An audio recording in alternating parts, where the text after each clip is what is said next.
monde après. 1er juillet. La situation des femmes dans le Congo, c'est vraiment une situation précaire, déplorable.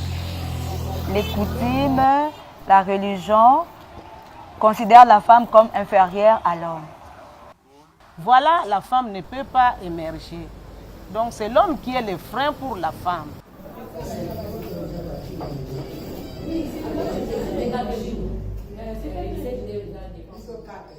La femme au Congo n'est pas tellement considérée. Depuis nos origines, depuis l'histoire de nos ancêtres, la femme est sous-estimée. On voit qu'il y a beaucoup de choses à changer puisque les femmes souffrent. Ils sont marginalisés, maltraités. Nos coutumes propres qui nous imposent. Il y a des mœurs, je ne sais pas quoi. Et puis, il y a aussi des clichés, des images que les hommes ont déjà retenues des femmes qui est vraiment difficile de changer. On voit les femmes comme des objets de plaisir, des objets de publicité. C'est d'abord un problème culturel. Donc, dans nos traditions, on pense que la femme est l'être faible. Dans notre pays, le viol fait à la femme, les violences sexuelles, c'est une arme de guerre. Selon mon analyse, les violences sont ce qu'on voit directes et il y a des violences aussi indirectes. La femme là ne peut pas respirer, elle ne peut pas aller seule sans homme pour la protection. Non. La femme doit être toujours accompagnée de quelqu'un pour la protéger, même pour aller en forêt, même pour aller chercher quelque chose. Mais la femme doit être toujours sous protection puisqu'elle n'est pas libre. À un faux pas, on le viole. Où la femme ne peut pas parler en présence des hommes. Vous voyez que les femmes, des fois aussi, se sentent un peu discriminées d'elles-mêmes. Ils ne veulent pas prendre les postes de direction. Éduquer une femme, c'est éduquer toute une nation. Ce sont des femmes qui restent un grand moment avec leurs enfants. Si la femme n'est pas formée, si la femme ne connaît rien, donc c'est toute la nation qui sera vraiment sacrifiée. Il y a un problème général d'éducation qui est lié au problème de tradition et de culture que presque les Congolais comme les Africains en général ont de privilégier l'éducation du garçon que de la fille. C'est ça qui a fait que pendant longtemps, les femmes n'ont pas pu émerger.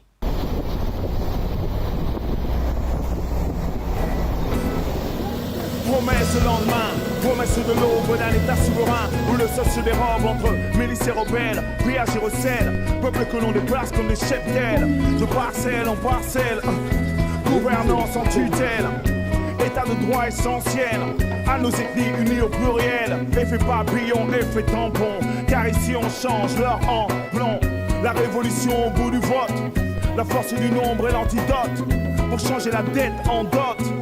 Autant de droits que de devoirs. L'Étoile du Sud, il a créé des villages genre. Nous descendons sur le terrain pour faire voir aux femmes les injustices. Maintenant, l'Étoile du Sud vient à la formation de ces femmes-là, que les femmes se prennent en charge pour s'acquitter de ces injustices-là.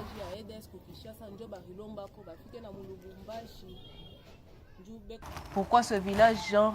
Pour pouvoir traiter des problèmes liés à la discrimination que les femmes sont en train de vivre dans nos quartiers. Pour pouvoir dynamiser ces femmes, les former par rapport au plaidoyer, par rapport à la prise de parole, par rapport en public, bien sûr, devant les gens, par rapport à l'estime de soi. La formation de femmes dans certains domaines, parce que pour faire quelque chose, il faut d'abord être formé. Donc, il faut créer aussi des centres pour former le maman. Parce que s'ils sont formés, ils ont quelque chose, ils sachent ce qu'ils peuvent faire. Si elle ne sait pas qu'elle a aussi certaines responsabilités à assumer, elle ne peut pas être autonome. Elle sera toujours dépendante de l'homme. Nous avons un projet sur les genres où il y a l'égalité de l'homme et de la femme. C'est-à-dire, on pousse la femme, elle doit être égale à l'homme. C'est-à-dire, tout ce que l'homme peut faire, la femme est aussi capable de le faire. On conscientise l'homme de bien considérer la femme.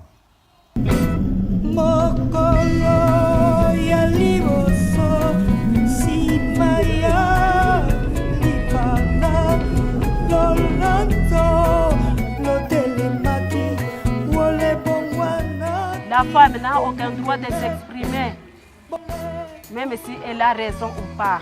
Donc je dois être acteur, appliquer ce que j'apprends à l'Étoile du Sud dans la société et dans ma famille.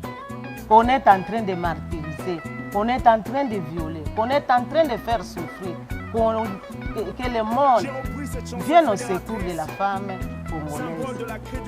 Les changements commencent par moi. Tous les hommes du monde doivent considérer les femmes comme égales à eux. Nous sommes considérés comme une chose de moins de valeur. C'est ce que nous voulons, que la paix soit répandue partout ici dans notre pays.